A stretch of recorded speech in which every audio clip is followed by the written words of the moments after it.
Hello, how's it going? Today I'm talking about Atomic Habits by James Clear. I want to be clear here, and no pun intended. There are so many books discuss this same idea. Atomic Habits, The Power of Habit, Many Habits, Nudge, The Slight Edge, The Kaizen Method, 1% Better. So many books talk about this one simple idea. You have to have habits to achieve anything in life. You have to have daily routines. You have to have a system, a habit, a routine, a system, consistency, patience. Call it what you call it. All these books are on one simple idea. Do something good, and do it every day until you reach your goal one day. So I started with this to tell you that you are probably not going to hear something new.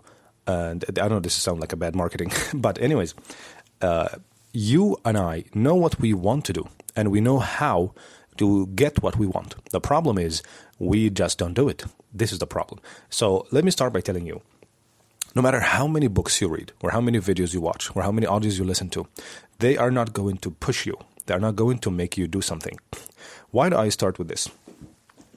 In the book, The Power of Habit, and this book, Atomic Habits, the authors suggest a method for doing a habit and sticking to it, which is a cue, response, reward, or in this case, cue, craving, response, reward. Meaning, if you want a habit to stick, you have to have a cue. For example, I want the habit of working out. And so for me, to hold on to the habit of working out, I have to have a cue. Maybe the bag that I go to the gym with, my sneakers, and so on.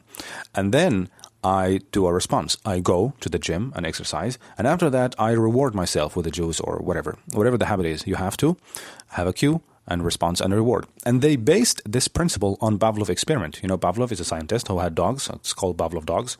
And he used to have a bell, and he rings the bell and then brings the food to the dog. Then brings the bell and brings the food to the dog. So the dog started salivating before eating the food. The dog anticipated. And so the dopamine in your mind is rushing before you do something you like and during, but not after. Before you eat the food that you like, before you watch the thing that you want to watch, the dopamine rushes into your mind. And then during that habit, the dopamine makes you stick onto that habit, makes you feel like you want to do it. The problem is most of the habits that push a great amount of dopamine are bad. Watching bad movies and doing drugs and having unhealthy food pushes dopamine a lot in your mind. Healthy habits like studying and exercising do not have the same amount of dopamine. They cannot compete. And so this entire method actually does not work. In his book, The Motivation Myth, James Hayden said, this method does not work with humans like dogs, because they are different. And I think he might be right. I think humans are different than dogs. Dogs do not have hopes and wishes and dreams and past and psychology. And they do not have passion and goals and ambitions. And they do not have relations. They don't have all that. They can be taught. They can be trained. You cannot train a human like a dog. The human has emotions, has setbacks. And this is why I think the core message of the book is very important, but the methods around it, the cue, response, reward thing, does not work with most people. I've tried it, so many people tried it, and it doesn't work for a reason. You know, it's great for me to read someone who actually has a psychological point that works. So what works then? There are some principles into maintaining habits that I found really, really helpful. First of all, James Clear called it the Valley of Disappointment. This is, I think, the core message from this book and from all of us who want to maintain good habits. When we are starting doing something, we don't see immediate result, so we stop. We go to the gym, we start exercising a week or two, a month or two, we don't see Arnold physique, and so we stop. We start learning a language. Again, a week or two, a month or two, we do not speak fluently, so we stop. We start making YouTube videos, like someone I know. And then they make video after video, no one is watching, no result, and so we stop. This is why most people do not achieve anything. It's because this is natural. At the beginning of you doing something, you will not see a result for a month or two, maybe even a year or two. If you don't have the patience, you will not continue, and so you will not see the result. However, if you do have the patience and you continue for a couple of years, as long as you are doing it right, as long as you are doing consistently and you are improving upon what you're doing. For example, someone is going to the gym and he lifts very, very weak weights and does bad form and eats junk food, and he's consistent, he does that for years, he will not see good result. What about someone who exercises really carefully and progressively overloading the weight and eating healthy, and he does that for 2 months? Again, he's not going to see the same result. So what we need to do is to do something good and do it consistently.